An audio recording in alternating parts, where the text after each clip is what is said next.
whether or not we should have those cameras. And so we set about having a broad public discussion about it at the time. We decided at that time that we didn't think they were appropriate in town. There were a number of pros and cons that were mentioned. There's civil liberty issues. There's questions about public access to the data, and so whether it actually makes you safer or less safe to know, when your car is leaving town at what time every day, and if that's public information or not. There's some lawsuits. Anyway, there was broad discussion about it. So the current policy of the town is to not have them. I believe there's a patrol car that sometimes comes through town that does have one on it. That's not permanently assigned, but it passes through or can assist sometimes. But generally speaking, we don't have any cameras in town that are operated by the sheriff's department or the town. Some private individuals do have their own. But aren't we lucky to have only 2 entrances to the town, and so it makes it easier, say, than Redwood City? There are three entrances to town, if you include Ross Trail Road.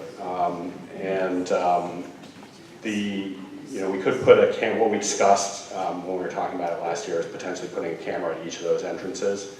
I forget what the dollar amount is, but it's in the tens of thousands of dollars per installation, plus annual fees to service them and maintain them. So it's not free. We also considered that you have those cameras at the entrance. You're tracking everybody who goes in and out of town. There are kind of 2 sides to it. One is a response side, where if a license plate drives by that's in a list of known stolen vehicles or other bad vehicles, it can trigger an alert that can be responded to. That's probably less useful in our town because we only have 2 patrol cars between Portola Alley and Woodside, and they may not be anywhere near whichever of the 3 entrances to town is, so the car will be long gone by the time anybody responds. But it is more useful, I think, on the investigation side for detectives after the fact to say, okay, we know, at 10:30 on Sunday there was a home invasion. Let's look at all the cars that left town, 10 minutes after that, and then that can help with the investigations after the fact. The flip side is that you're also recording everybody else who's going in and out of town, and so there's a record of everybody who hasn't committed a crime the other 23 hours and 50 minutes of the day, and every day for years, that can potentially be used for other things that people may or may not want. So we're open, I think, to having the discussion again in town, and I think obviously when there's an incident like this, they're very infrequent. So doing something impulsively as a reaction to it is probably not what we'd want to do. We'd want to think about it and have a discussion again and consider all the pros and cons. But it is something we looked at last year and something we're willing to look at again. Yes.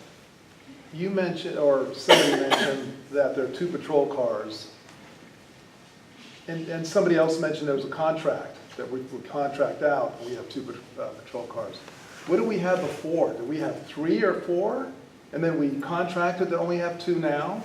Because you said it might take a while for someone to even see or get to the place. Yes, the town of Portola Valley does not have its own police force. We contract with the sheriff's department to provide police services, and Mark is our person who manages that on the sheriff's office side. So as part of that contract, we say we want a particular level of service and a number of patrol cars who are here 24 hours a day, and a certain amount of detective services that are available to be brought in when we need them, and so on. And that contract, I think we're in year 2 of 3 now on that contract. So every 3 years or so, we review it and we look at, what's the crime rate looking like? Have we had an acceptable level of response? A large part of what we do is traffic patrol and speeding enforcement and that kind of stuff. So we look at the level of services that are in the contract. We look at the crime rate. We adjust things up or down as necessary. So I don't think there's been a major change. The last contract revision we did was more or less renewing the contract that had been there for the 3 years previous. And I think by and large, I don't know, you can offer your opinion on whether you think we have an appropriate level of service for the crime rate we have, but we do have a very safe community. And so, when needed, we have services we can call upon from the detective's office and other supplemental services to be brought in. But on a day-to-day basis, we have a couple of patrol cars patrolling around, being visible, enforcing traffic rules, driving by properties to see if somebody's scouting things in the middle of the day and knocking on doors and walking away and that kind of So they mentioned an unmarked vehicle will drive through Yeah, I don't know about town. that. Is that part of the, is that part of the 2 vehicle or 2 patrols that are around? It might be helpful, Leroy, for me to kind of give a little history of the contract. So, Portola Valley and Woodside have contracted with the sheriff since it's their corporation. So, we have never had a police department out here, or Woodside. So, from the very beginning, it started out with the sheriff's office. Unlike, we have 3 other contract cities that have police departments, and then we absorb them. And those are more kind of your standard municipalities like St. Carlos, Millbrae, Half Moon Bay. A number of years ago, I think it was probably 8, 9 years ago, 10 years ago, it used to be we had less coverage out here. There was 2, I think it was like, each city had one at night and then they shared one during the day. Is that what it was? And then, with traffic increases, that's what it was. And just more calls for service. The contract was increased to the point now where we do have the round-the-clock, 1 person dedicated to both towns, and it's an affordable arrangement in that we kind of share those resources back and forth.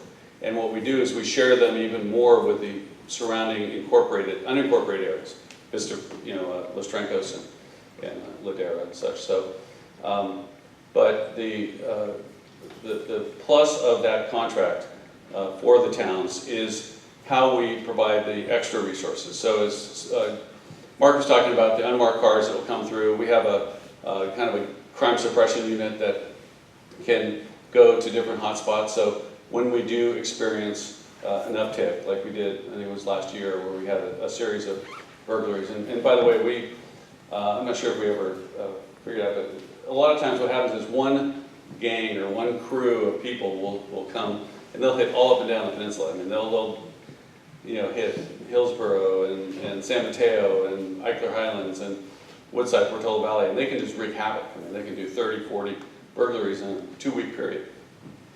And then things calm down again. But during that time, we're able to bring in these crime suppression units.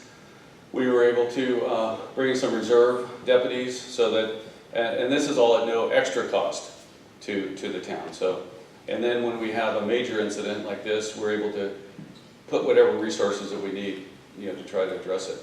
The incident, the vice mayor, or the time when we brought the license plate reader out, that was in response to an uptick. We're getting, we had like 3 or 4 window smash, back door, exactly like the gentleman's, knock on the front door, nobody home, go around the back, kick the door, in and out in no time. So yeah, we were trying to be sneaky, and we weren't, very sneaky because it was, yeah. But, it was a tremendous tool. I mean, we're able to get that information, that data, and use it to try to solve these crimes. We do have other readers on vehicles. We have our vehicle theft task force that works countywide. We have 3 or 4 of them on unmarked cars, and they drive around the county all the time and looking for stolen vehicles. And they don't actually look, they just drive down the street. And at 70 miles an hour, they can get every single license plate 360 degrees as they're going down the road. And it's literally like, just picking up, apples out of a bucket or something, because it hits stolen vehicles all the time. So our rate of recovery of stolen vehicles is increased significantly because of that. So it's a really powerful tool, but it does require community support, and it requires trust from the community, that the community trusts that that data is going to be used properly. And I think the vice mayor referenced concerns. There's concerns by some people that that data might be misused. My comeback to that is always, we've got way more sensitive data on all of you than your license plate. I mean, we got your driver's license history, we got your criminal history if you have any. That's what we do. I mean, that's what we've been doing. I've been doing it for 39 years, dealing with people's sensitive information, and we go through classes and we hold, we discipline people if they misuse that information. So your license plate is the least sensitive of the information that we have, and we really have no interest in when you come or go. Yes, sir. I'm kind of confused about that, actually. I haven't been involved in any conversations about that. It almost sounds as a citizen, I should be fearful of that because something bad could happen. But I'm thinking we're in the heart of Silicon Valley. Isn't there a way to protect my data? And I would be shocked if there isn't. And I would also be shocked if I have something to fear from you guys. So now I'm really confused, and I hope that. Well, no, I can assure you, there's nothing to fear on your license plate, data. It's public knowledge. When you go out on the street, anybody can see it. So there's nothing secretive about it. What it does is it goes into a big bulk data thing, which has become a bad word in America based on the NSA stuff. So people are concerned, I don't want to be in bulk data. Well, your license plate goes into this big repository. We have a policy that it gets purged after a year unless it's involved in some sort of criminal activity. And the only time we look for it or would look at it is, like in a case like this, if there's for example, that night, it would have taken us about 5 minutes to get the license plate of the perpetrators of this event.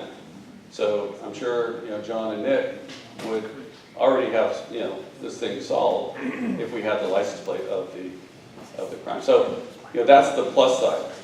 The negative is just it's you have to trust us to use that responsibly.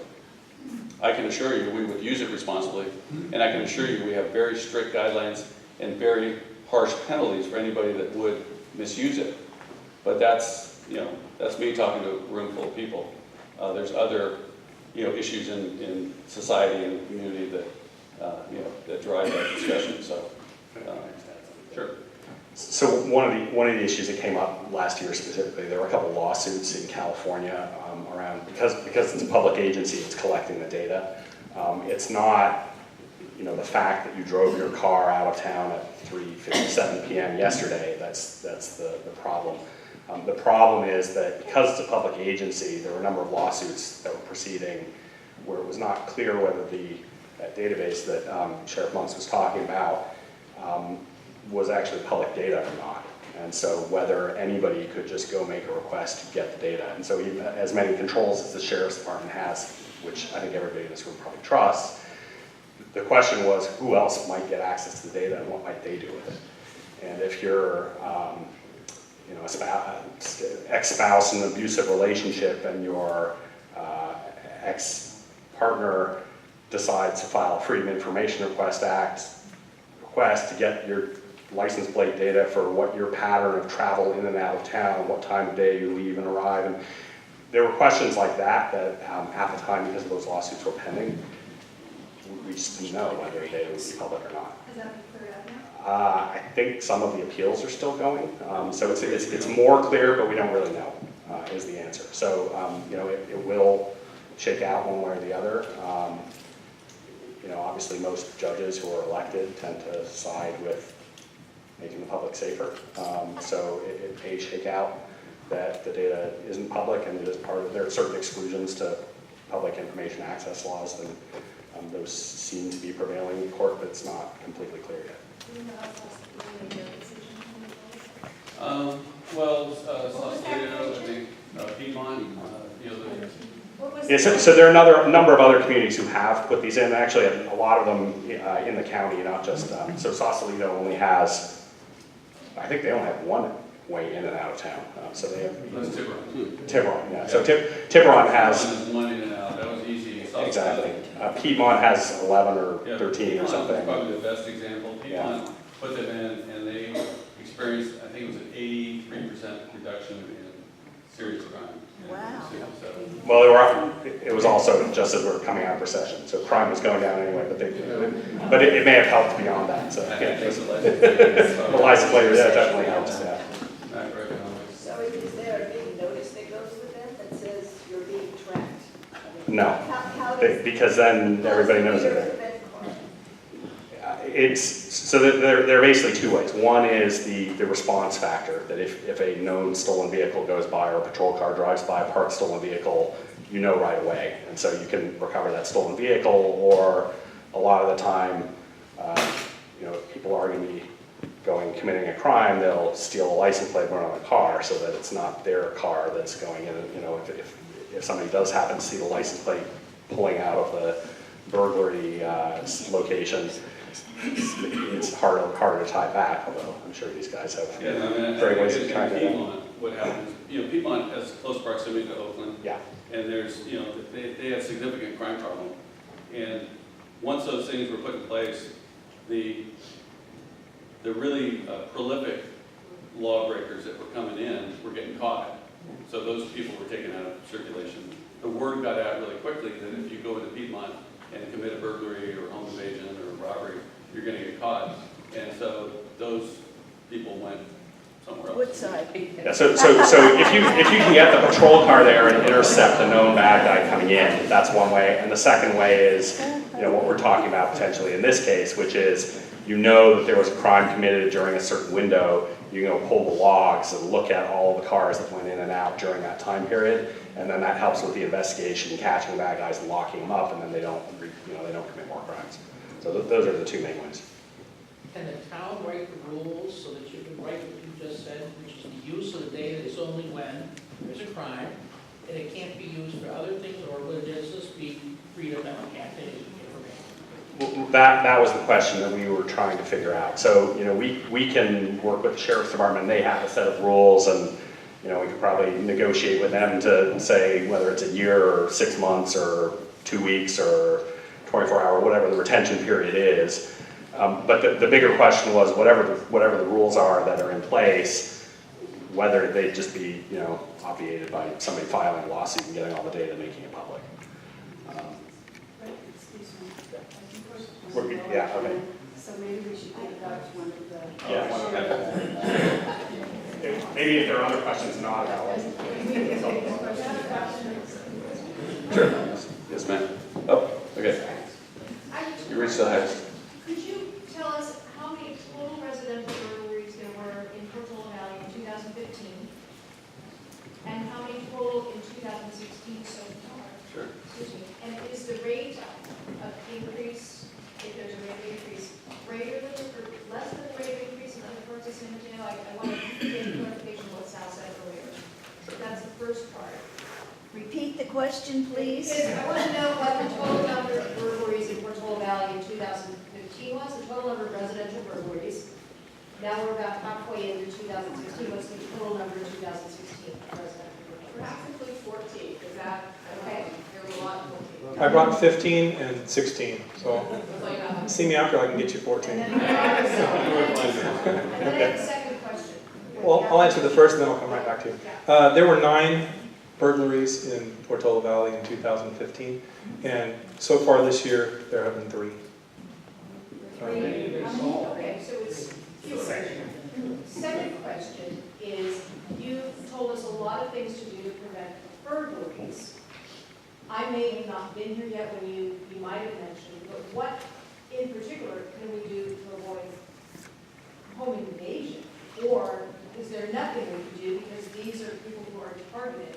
And what do they get targeted for? Is there anything we can do to not be targeted? I touched on that a little bit about, keeping your doors locked, your garage locked, making sure that your home entrances are well lighted, not letting people come in, using the peephole, talking to the person through the door itself being a solid core door, sturdy, good locking mechanism, and then don't open the door unless you know who it is, and then If you have an alarm, if you have a panic button, make sure you know where that is and how to, get to it if you need to utilize that. So could this family on Sunday night have avoided the home invasion? Could they have done something that they could not have done? it sounds like they did a very good job from what we know. But we can't disclose the details of the case and what led up to it. We're not going to disclose any of the specifics of this case. Not right now, anyway. Yes, ma'am, sorry. Of those 9 cases that you had in 2015, how many of them were solved, and how were they solved? And same, do we have any information about the 3 this year? What I can tell you as far as 2015 goes, I came here I was prepared to talk about what happened on Sunday. I didn't bring specific burglary numbers with me, but just off the top of my head, I know that there were several arrests made in 2015 in relation to burglaries. We had a suspect that was out of San Carlos that was branching out into the unincorporated River City areas, as well as Woodside. I don't recall him actually coming to Patrol Valley though, but he was one. There was a crew from Oakland that was arrested, and they've been linked to dozens, yeah, thank you, dozens of burglaries in Woodside, Patrol Valley, San Carlos, all over the place, and that was a very large crew. I think the sheriff alluded to it earlier. You will get these crews of people, and we've seen crews as small as 3 people, as many as about 9 people involved in the big one from 2015 that go through, and they're very, I hate to say, good at what they do. They get a lot of practice, and but we were very successful in 2015, and so far 2016 has been a good year also as far as catching these criminals.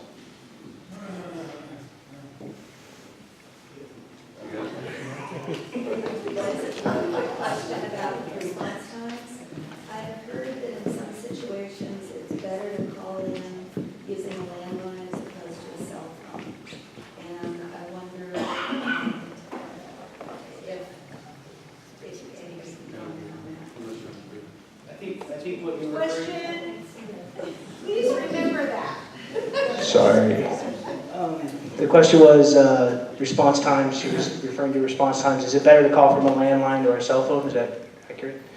And I think what you're thinking of is cell phones used to always go to CHP dispatch, no matter where you were, and they would send it to the local jurisdiction that would respond to the call, thus causing a delay, and thus making landlines better.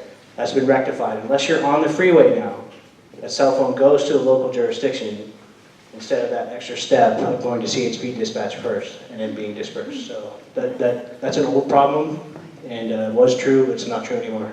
And, it'd be okay, depending on where you live, if you're close to the freeway or if you're line of sight to the freeway and you're not sure, we can figure out a way to let them test it from their house. If we call dispatch ahead of time and say, hey, we're going to do a 911 test here, and then you can get on your cell phone and dial 911 from home to see if it does go straight to Redwood City. Because if for some reason you're close to a freeway cell and it does get to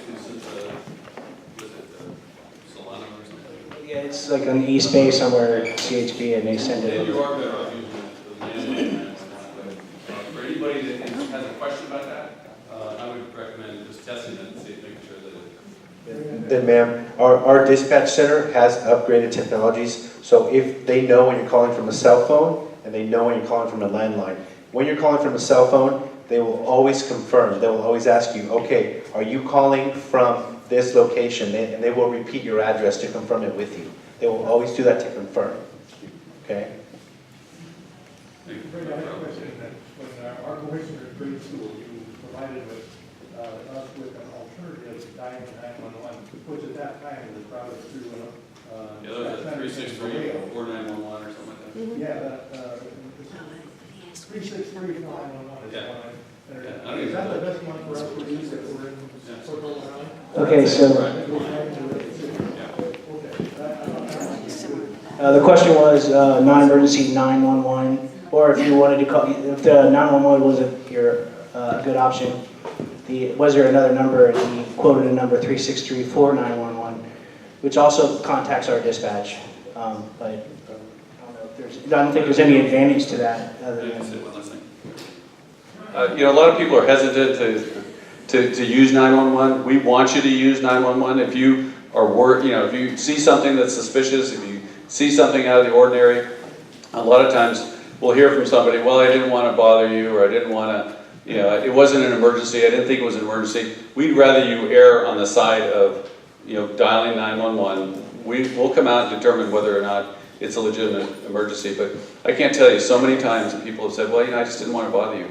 And it was something, that if they had called, we might have been able to prevent something, so. Excuse me, but isn't 911 where you call if you've had, or you're sick, or you need an ambulance or something? Anything like that. Or if you see a suspicious... So it goes through a civilian dispatcher. Well, it's a single point dispatch, so it goes into Redwood City Public Safety Communications. It's in the basement of our building, and they can handle fire, ambulance, sheriff's office, anything that has to do with a public safety emergency, everything from life and death to a suspicious car that's parked on your street. All that goes to 911.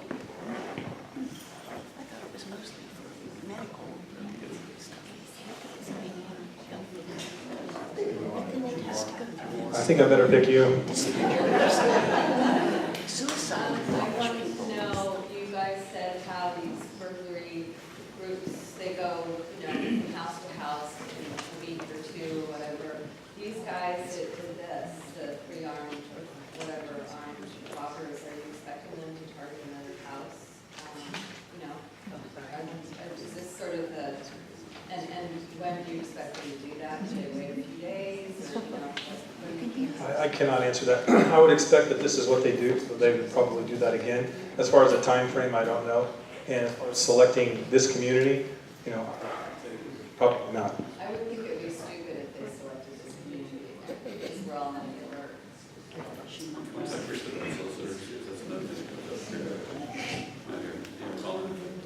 Yeah, and calling in suspicious activity, we talked about that earlier, just brought up solicitors, and solicitors that come to your house, police report too, if they, ma'am? Of the robberies in 2015 and 16, how many are in Golden Oak? One. No, how the other one? A robbery? Yeah. She's done the burglaries. Burglars. Oh, okay. How many- Yeah, I thought you said robbery, so. How many bricks? Whatever. I don't think you have it broken down. On Golden Oak. No. We don't have it broken down by location, but I did print out the burglaries from this year and last year, so I can see you after and we can discuss it if you'd like. I think that probably, we need to think of how to deter thieves from coming to our area, because we all live here because we want peace. And now our peace is being taken away by these people that come to steal from our homes, and who knows if they harm people. So we need to find a way to deter them, go somewhere else, or just drop off. I agree. That's got to be the focus. Yeah. How to get them not to come here and take away. And I touched on our job earlier, but I didn't touch on your job, and that's neighbors helping neighbors. If you guys see something, please report it. If something's out of the ordinary, please call us. The sheriff talked about our points of contact and our numbers. We'd love for you guys to call and tell us anything that is suspicious in your neighborhood. But in the police investigation, did they notice anything unusual before this happened? No, I mean, nothing's perfect. It's not a perfect world, and there are crimes that occur, and that's the sad truth. We do everything we can to make this a safe community. Our goal is always to have zero crime, but we have to be realistic and know that there will be some. And as far as developing investigative tools and solving them, that helps prevent further crime too. So that's a key point to all this, and that's why these detectives are here. They're trying to solve that crime, not only to bring justice for the victim, but to prevent further crime. Yes, because she delivered my son. So I got a question. I'm getting SOC alerts all the time on San Carlos burglaries, and the only way I find out about here is either to the forum or on that spot crime, what comes where what's happened in your community after a while. Is there a way to get something a little bit sooner? Sal, you want to cover that? And also, there was a question about why this didn't go out. So the Portola Valley Forum, first of all, is a private forum. Okay, it's a private forum that the sheriff's office does not have access to. The only people that are in the forum are the residents or those who join. I did speak to 2 residents last week. Is Christy here? Hi, I spoke to you. Nice. And Judy? No, Judy? Yeah, did I speak to you on the phone? Okay, well, nice to see you. Nice talking. That's a face-to-face now. So one of the things we talked about, so when I release important safety information, the sheriff's office has a Facebook page, and the sheriff's office also has a Twitter page. Now, I understand not everyone has Facebook or Twitter, and that's why we have the SMC alert. It's a free service. It takes 5 minutes to sign up, and it's very easy. It's very convenient. We brought our SMC alert specialist who's in the back wearing the white shirt. You can talk to him. He can help you through the process. It's very, it'll talk about crimes, it'll talk about traffic accidents, road closures, blah, blah, blah. So it's difficult with so many social media outlets out there, especially like, for example, and private ones. It's very difficult for us and not practical for us to post to each one of those. And that's why we use the 2 biggest social media outlets, Facebook, Twitter, and then we have SMC Alert. So we highly recommend that if you want to pick one at least, we highly recommend you pick SMC Alert. And I didn't answer her question. Right, however, it still went on the other after the fact. So had this been an ongoing incident where there was pending safety information, we would have released it an additional way. But because this was an isolated incident, once we determined that, that's why it didn't continue. Okay, although there were many people that wanted to know. But because of the details of this incident, because they determined that it was specific to that residence, to the residence where it occurred, there was no information that they had at the time for it to be a threat to others. That's what we remind you. That's what we say things like don't make yourself an easy target, because we never know when a robbery is going to occur where. We never know that. That's why we say don't make yourself an easy target. Do a security audit of your home. If you're not comfortable doing it, there are many services out there that will do it for you, whether it's your doors, your lighting, your landscaping, signs. It's like if you're not comfortable, have someone come out and do it for you. Because like I said before, their job is to get in and get out without being identified or caught. And if they come to a home that's an easy target, they'll hit it. Or if it's something that they're specifically after because they know the people, they know the background, just random, like if they're an antique dealer, it's someone that they're looking for because they're being followed on social media. And also that's another thing to think about. A lot of people will advertise what they're doing, what they have in their home, or thieves have nothing but time, and they will do research on you. Sir, I received 2 SMC alerts about an elderly person that was lost and then they were found. I did not receive an SMC alert that there were 3 people not far from my home with guns.